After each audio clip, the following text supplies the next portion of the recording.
If you didn't listen to part one of the conversation we had with Mauricio Subieta and Hansen Chan, then I highly recommend you rewind and listen to episode 168 first, which was the first half of this two-part series.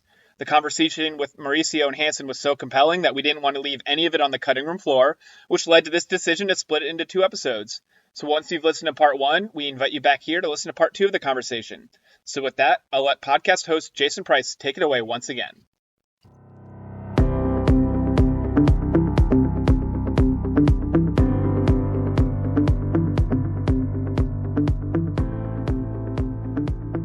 So, Hansen, I'd like to shift the topic now from threats to more about learning about the utilities. So you're out there in the field. Can you give us sort of like a perspective on what you're seeing out there? What types of security technology solutions are being used to protect from quantum threats? Yeah, so I think the good news is, right, today there is security solution and technology that can be used to protect from quantum threats, right? So if you look at a communication networks, right? So the network is a good first line of defense, right? Against the utility infrastructure, which is essentially power grid, substations, right? Power generations, control centers, right? So sometimes there's some misconception that, since, it is a private network, so I am immune from a lot of those cyber threats, right? But, we actually do see firsthand, there is fiber tapping, right? And then that can evolve to actually moving communication traffic, between substations or commanding, a renewable resources behavior like the wind turbine, control, right? And so those are, trying to compromise the integrity of your energy system, right? So we also see, the threat that, you can inject traffic, right, to try to overwhelm a key, IED, standing for intelligent electronic device that do a critical control function, right? So all this can be done, right? So if you do not protect your traffic, right, by encryption. So now that encryption, can be broken, right? So today's a lot of encryption can be broken with quantum computers. So you need to move up to a quantum safe encryption, and there are solutions, right, at different network layers, which is at the optical layer. You could use a technology like OTN stack. OTN stands for Optical Transport Network, and also MACsec, right, operating at the Ethernet layer. So to encrypt and each of those communication protocol packets that, so those technologies, they use symmetric encryption, right? So there is no mathematics behind. What you need is just a source to generate the key with excellent and large entropy, or randomness, so that it cannot be guessed, right? And also a long enough key, right? So, and then a strong algorithm to encrypt. And in this case, it is what we call AES, Advanced Encryption Standards, right? So in this case, it is like, you have a deadbolt lock, right? So you cannot really pick the lock. You have to use brute force, right? Which means, so it will take a long time, even though you may have the most powerful computers, including quantum computers, right? So that's how you can actually attain quantum safe protection for utilities. Okay, Hansen, I want to stay with you though. So when you talk about quantum safe in the industry, what's the market reaction like? What are your customers saying in return to, your presentations and what you're saying to them? Interesting that you asked, right? So actually, I was actually in Europe a few weeks ago, right, speaking on this topic, and also have a lot of engagement with customers.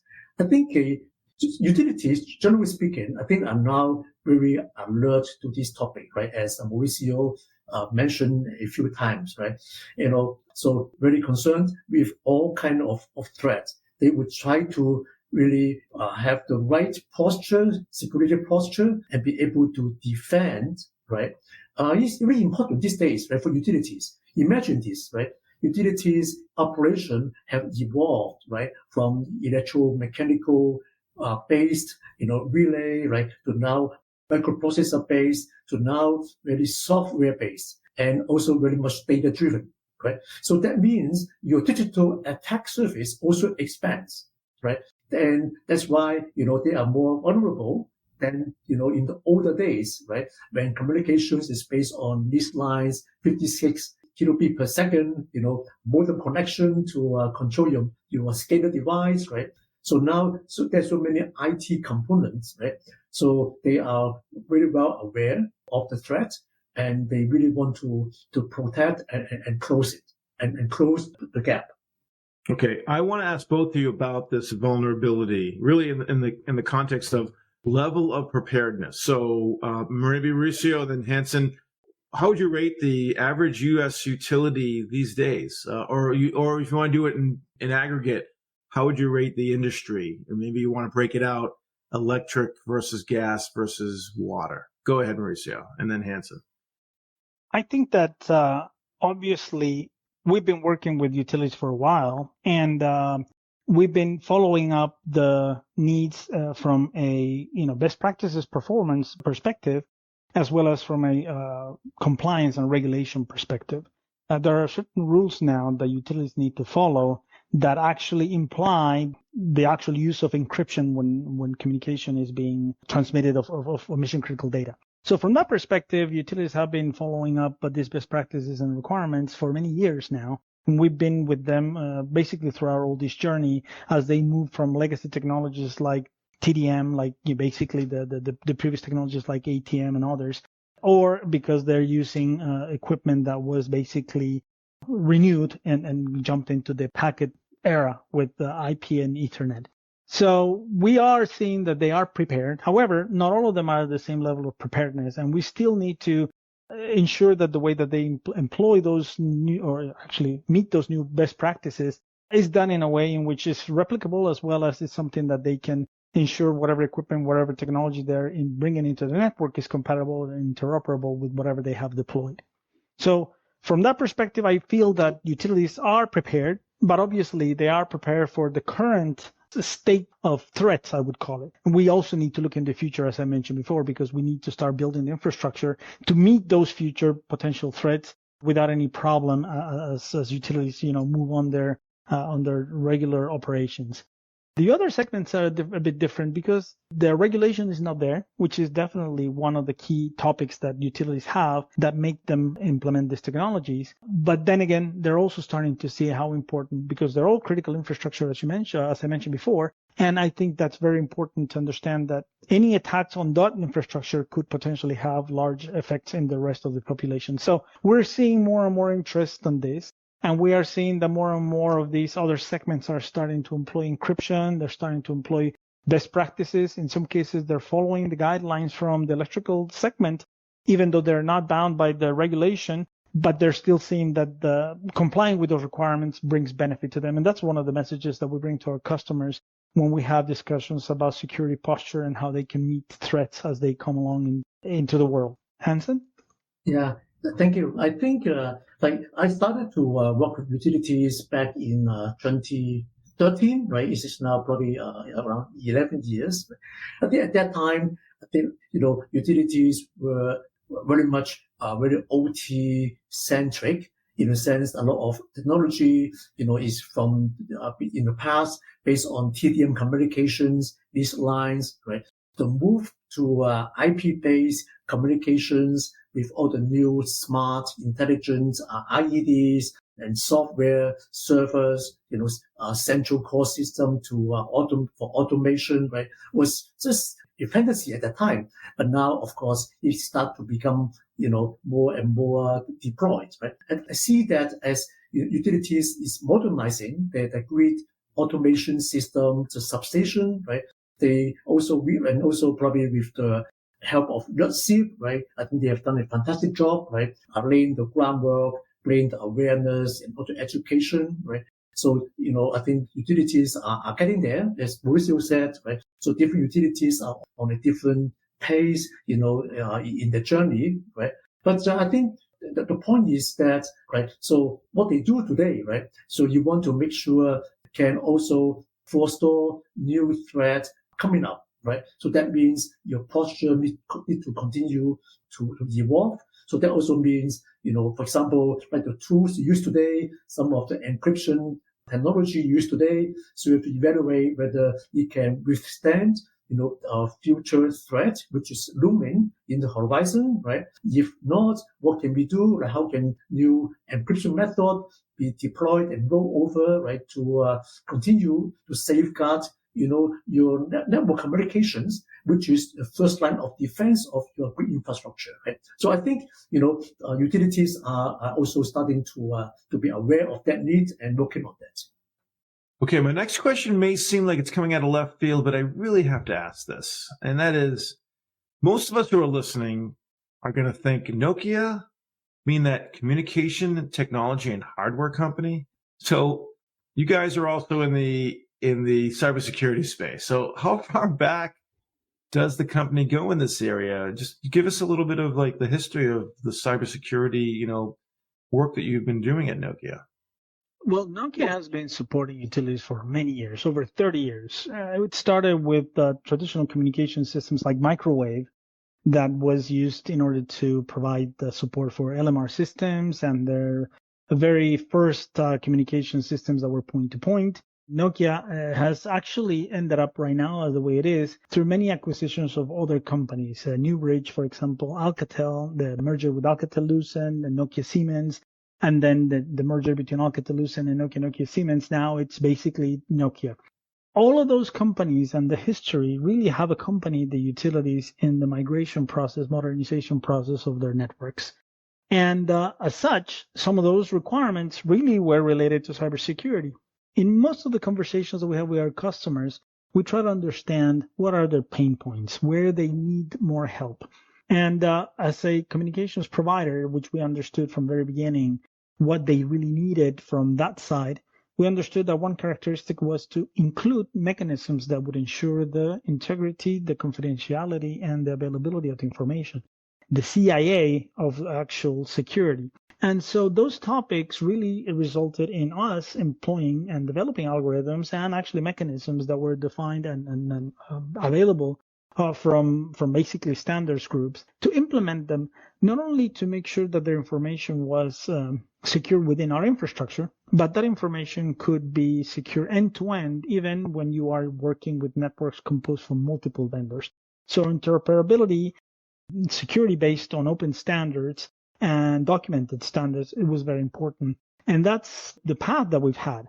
And as you say, we are not known because of our cybersecurity solutions alone, or we are well known because of our telecommunication solutions, but one thing leads to the other. So communications will definitely lead to encryption, and that's why, even though we are not necessarily as commonly placed the names of other cybersecurity providers, we are there providing cybersecurity for most of our customers, and we've done a great job because they seem, and their networks are secure.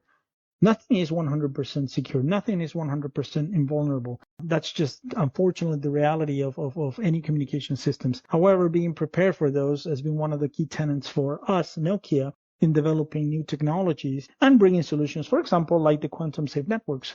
We've been talking about this for many years, and we're just basically putting a little more emphasis now in the marketing world, and so that people can understand what we can provide. But our customers are also aware of how our solutions are helping them meet the current and future requirements. And I don't know, Hansen, you want to add something to that? Yeah, I think cybersecurity obviously is a very big, broad, and deep subject, right? So, I think if you probably have heard about the term defense in depth, multi-layer security posture, security framework, right? So, I think there's many different technologies, right, deployed, for protection of different kind of attacks, right? So, in Nokia, right, but in particularly, in IP and, offering, right? So we are actually very focused to provide network security, right? From powerful hardware that can actually do packet inspection, inside the payload to look for some virus signature, right? attack signature inside the payload, inside the IP packet, right? Without compromising the performance of the router, right? To, a smart AI machine learning algorithm to detect, such attack, right? So the network itself is a very good, first line of defense, right? I think it's important to understand that, right? So don't, waste the capabilities in the network to leverage them, to protect your infrastructure, right? So I think which is what, Nokia, is really good at, right? So in conjunction with security technology and tools from other companies, right? So I think you need to have this multi-layer defense in-depth mindset, right? So that you can integrate, and orchestrate different security tools together, right? To safeguard, your infrastructure as the threat, evolve. Okay, and Hansen, I want to stay with you. So I want to understand what should utilities be doing as, say, practical next steps in order to prepare for a quantum safe environment? I think they need to keep themselves informed and updated, right? As the technology of cyber attack evolve, right? Particularly like in quantum safe networking, right? So in the US, like NIST is doing a lot of research and publish a lot of reports, and they also standardizing new post-quantum cryptography, PQC algorithms, right? So a lot of those technologies are coming up, right? So I think utilities need to also understand those, right? And see how those can benefit or can be applicable to their utilities, right? And then on the other hand, right? So, it is not just about encryption. So there are also the human layer, right? Or, ransomware, phishing, right? So they also continue to have to really, train up the culture in the company, right? So that, you have a very strong security posture that would deter any bad actors, right? From trying to take down or to compromise the power grid. So let's talk big picture for a moment. How do you see this new landscape impacting business practices in the utility industry? Mauricio and then Hansen. I think that with new threats always come new mechanisms to mitigate the vulnerabilities or the exposure to such attacks. And I feel the path that utilities have basically come through all these years is basically the same thing that's going to continue happening. It is a matter of, like Hansen said, continuous education, understanding of what the threats are, what the technologies are. And so there's a lot of input from us vendors to not only bring in the new technologies that are going to help them mitigate those threats, but also provide the proper information on what those threats really are. As a matter of us developing the technologies that will make sure the networks are safe, we understand in detail and we can pass this information to a group of people that are, by the very definition, in the business of supporting an electrical grid, not necessarily a communications or a cryptography system. So that education and that continuous engagement with our customers, I feel, has made the utilities ready and will continue making them at least available to understand what the threats are, be aware of the threats, be aware of the changes, and continue their forward path of trying to really keep up with how technology is evolving and how they can reap the benefits of said technology. Hansen? Yeah, I think, quantum computer itself can also be put to good use for utilities, right? So I think, on the impact, on the landscape, on the positive side, I think quantum computer could be a tool for utilities to use, right? For simulation, right? Weather simulation. So, collaboration with universities and other quantum computer industry leaders, can collaborate with them, right, to put it to good use. But on the other hand, proactively, safeguard, the infrastructure, right? So protect from any, future threat coming down, right, from those bad actors who may have access to quantum computers, right, for some malicious, purpose. I feel this is such an important conversation and long overdue on Energy Central. So I really appreciate you sharing this. And we're going to give you the final word, both of you. But we have now reached the point in our show called the lightning round, which gives us an opportunity to learn a little bit more about you, the person, rather than you, the professional. So I'm going to ask a series of questions, and you keep your answer to one word or phrase. So are you both ready? Go for it. Okay. And we'll go, Mauricio, how about you first, and followed up by Hansen. Here we go. Sounds good. Okay. Favorite way to spend a day off? Fishing. For me, is to read a book on Western history after 1789. Favorite meal to prepare for yourself or your loved one at home? Paella. For me, it's tacos. Do you have any hidden talents or maybe hobbies that would surprise your colleagues? I keep mine secret. I can juggle 6 balls at a time, but I keep it so secret nobody can see it. Well, for me, I love playing and now more actually listening to classical compositions, especially those by J.S. Bach. Very nice. All right. And we're collecting lightning rounds from previous podcasts to ask future guests. And we had on the show Megan Truman of Burns and McDonnell recently asked the following. What piece of technology are you most excited about in the year 2024 and beyond that you think is going to have lasting impacts on the utility industry? Mauricio? AI. I think that's one of the things that has happened that has upended everything. Before that ChatGPT announcement came, I think AI was a subject of science fiction movies only. Now, it is a matter of going into a website and start asking questions. I think everybody's used it for one reason or another. And I think that has completely changed on how things are going to work. I feel that not only the effect that's going to have in the entertainment industry, in the educational side, and security and defense and other things is going to completely change and push the technology forward in a way that it's going to be remembered as a milestone in human history. Okay, Hansen. So for me, actually, coincidentally, is AI. But I think my rationale is that, for AI to unleash power of AI, you need 3 things. You need computer hardware, you need data, and networks, right? So for utilities, right? So, now, GPU is available, right? And utilities are deploying more monitoring software, application like single phaser. So there are tons of data, right?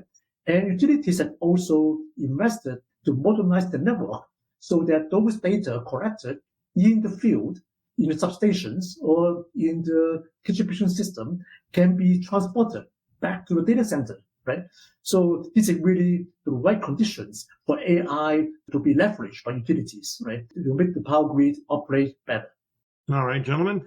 And now I want to turn the table where you can ask a future guest a question. And I will tell you that we do have in the lineup, a chief cybersecurity officer who's going to be joining the show. So if you'd like to ask that person the specific question, we certainly would position it for that. But yeah, please, Mauricio, go ahead.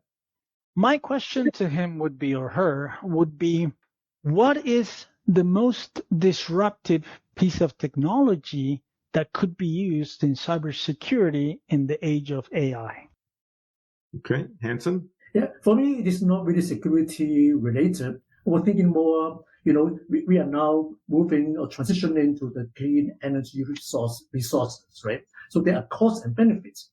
So actually, how can we distribute the benefit and share the cost in an equitable way across all communities, including, less privileged regions in other countries, right? How can we promote inclusivity and also economic fairness during this critical transition? Okay. And then lastly, what are you most motivated by, Mauricio? I think my motivation really relies on the kind of work that I do. I think that I've met the right kind of people. I feel very happy to be working at Nokia. It's just one of the things that helps me really enjoy what I do as my normal activity. So my motivation, I think it's the safety and security and what I can find in my work right now. Fantastic. Hansen? Yeah, actually, for me, it is really the people that I work with, right? So, we have a very collaborative culture, supporting each other, right, to resolve any problem challenges on the way, right? And then it is a journey, that we have been together with many of my colleagues. So that is what motivates me to work, every day. Great. Well, nice job navigating the lightning round. And I mentioned you both have the final word. So knowing that our listening audience are utility professionals, what's the lasting piece of advice you hope people take away from today's conversation? Mauricio. I'm just going to reiterate that the fact of being continually aware of what's happening with technology and how that technology can help the utility people on the IT and the OT world make their lives easier is one of the things that they should continue doing. And we're more than happy to help them with not just the technology, but also sharing our experience. We consider utilities our partners. And as such, we bring a lot of wealth of information, a lot of experience from the utilities that we cover around the world. And as such, I think that was something that I would recommend is continue asking us questions, continue engaging with us. We'll be more than happy to answer any queries that you have, and happy to be with them. For me, 2 words: stay ahead, of the threat. Protect the grid. Okay. Well, I mean, this has been a great conversation. We certainly are excited to see what our listeners will think, and surely they'll do so in the comments section of Energy Central, where we post this episode. So hopefully you both can hop in and answer any questions that may pop up. But until then, we just want to thank you both for sharing your insights with us on today's episode of the podcast. Well, thank you very much. It was great times. It was a great opportunity spending time with you guys. Thank you, Jason. Thank you, everybody, for staying to the end. No, I'm sure they will. And you can always reach Mauricio and Hansen through the Energy Central platform, where they welcome your questions and comments. We also want to give a shout out of thanks to this podcast sponsor that made today's episode possible. Thanks to Nokia, it's time to start making grid communications quantum safe. Power utilities are extending IEC 61850 enabled automation beyond substations to power the journey to software-centric, data-driven grid operations. But sending IEC 61850 communications over the WAN exposes the grid to cyber threats that put confidentiality, integrity, and availability at risk.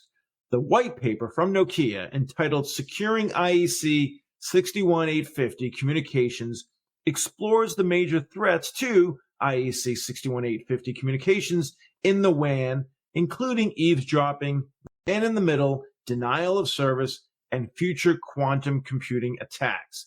Find out why it's time for utilities to start building a quantum-ready cyber defense and how they can do it with a multi-layer defense in-depth approach that encompasses encryption, firewalls, access control lists, and network segmentation.